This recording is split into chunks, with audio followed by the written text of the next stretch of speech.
One of the hardest lessons we have to learn in life is that we will fail, we will make mistakes, especially in things that we are new to. Today I'm going to help you fail a little less. If you're new to home recording or mixing, you've made it to the right place.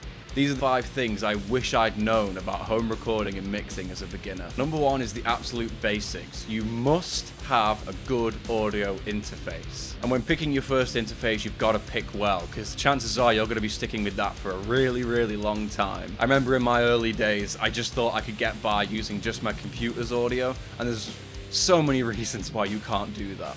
Real biggest reason you'd want an audio interface, it's very core. If you don't know what latency is in recording, it's essentially the time it'll take for whatever you're playing or singing or whatever input you're feeding into your computer, how long it takes for the computer to register it and play it back to you. So basically it's how much delay there is in what you're playing versus what you're hearing.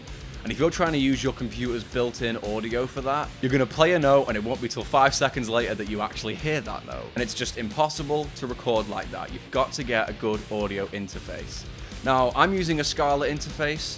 I would recommend a Scarlett, and the reason I recommend Scarlett interfaces is that the drivers included are fantastic, and that just means quality of the audio is great and there's minimal latency. So that's my recommendation, but go out, do some research, see what works for you. I would suggest getting something with some good ports on it so that you're not limited for any future creative endeavors. Always got to future-proof. Number 2, and this might sound like a really boring one, don't try to break the rules just yet. The reason I say this is because so many of my old mixes are plagued by things that at the time I thought I was being really cool and creative and clever, and I look back now and I think, what the fuck? Breaking the rules is a part of mixing, but you've got to learn the basics before you start doing stuff like that. Now that doesn't mean don't be creative. Once you've got a handle of the basics, that's the time to start getting really creative and breaking the rules, because you know what the rules are to break.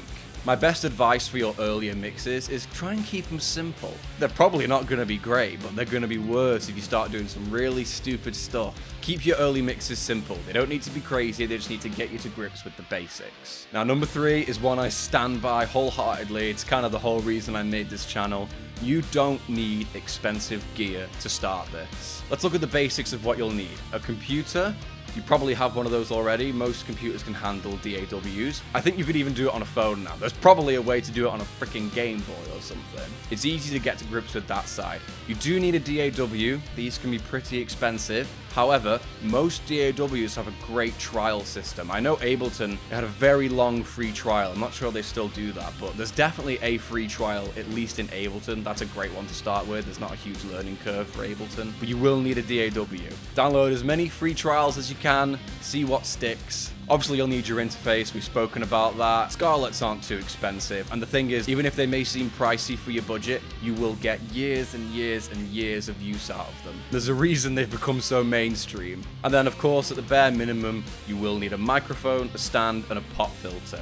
You can get microphones for fairly cheap these days. At least you can get microphones like this. This is called a dynamic microphone. The bigger microphones, known as condenser microphones, can usually run quite expensive, but you don't need them when you're starting out. Just get yourself one of these. This in particular is a Shure SM58. Now this was 100 quid. I'd maybe go for something a bit cheaper for your first microphone. There are cheap clones of this out there, and I'm sure they're great. The mic stand you can get for fairly cheap. I would definitely get a stand if you're recording while you're holding the microphone. You're going to get a bunch of rumble noise, like this. So get yourself a decent mic stand. You can get it for around 20 quid. They're really not bad. And get yourself a pop filter. I'm currently using this little pop sock. It's not great. Don't skip out on a pop filter. You want to get yourself something like this. This is a proper pop filter. I just don't use it in the videos because you wouldn't get to see my lovely face. And the reason you need one of these is because of plosives. If you say the letter P really close to your microphone, it'll sound like this. P. P. P. P. Do you hear that bassy sound? That's why you need a pop filter. It gets rid of that for you. And then, of course, there's cables. You just get what you need. If you're buying a lot of cables, that can get expensive. But again, these things are going to last you years. It's worth that investment. Chances are, if you're a guitar player or a bass player, you already have the cables you need. Okay, now we come to number 4, and this is a big one that I wish I had known. In your early mixes, there's going to be some common spots in the frequency spectrum that are going to be ruining your mix. Let's talk about it. First of all, the low end. Low end can be the hardest thing to get right in a mix. There's not a lot of space, and typically your bass and your kick are fighting for control over that. So step 1 to clean up your low end a little bit is introduce something called a high pass filter on your instruments. Now what that does is it completely takes off any frequency below a certain point. So you can apply this to your guitars, your vocals, anything. It'll take off the low end that you don't need in the track, and it'll create more space for your bass and your kick.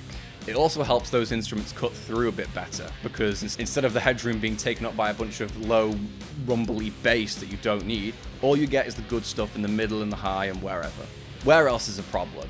250 Hz can build up really quick, and what that will do is make your mix sound unclear, undefined, and muddy. So take a look at your instruments, see where you can afford to carve out some 250. I know that in a lot of cheap guitar amplifiers, this area builds up. Even in some expensive amplifiers, actually, this area builds up a lot. So watch your bass guitar, it can also make this area really bad. Now, the worst area I had to deal with in my early days was 2.5K.